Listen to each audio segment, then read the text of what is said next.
Hello there, this is Efiba. Today we are discussing dyslexia.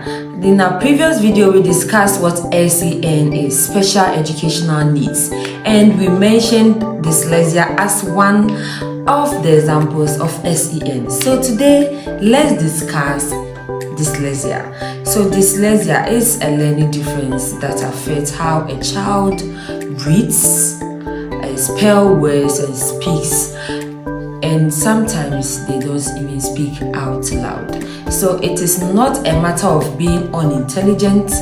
They are just as smart as you, just that their brain processes language differently.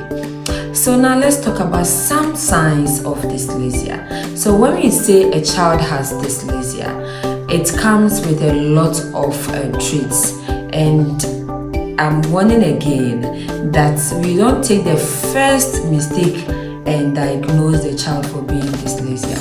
We don't do it that way. So you have to watch a lot of things. Now, dyslexic learners can't take bulk instructions. You don't give them instructions in bulk. You take it one after the other in bits. Yes, and they write at a very slow pace. They would need a lot of time in writing, and their work are mostly messy. Dyslexic child may find speaking fluently very difficult, and sometimes they don't even speak out loud. And again, they can't identify sounds to letters and all of that.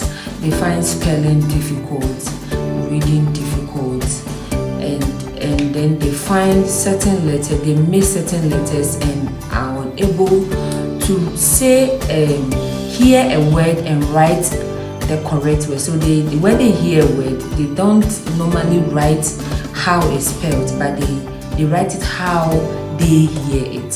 So I'll give you an example of how it looks. So when you are mentioning a word like said to a dyslexic child will write said in this way. So they hear eh. That's how they are going to write it. Now they see this as C, said.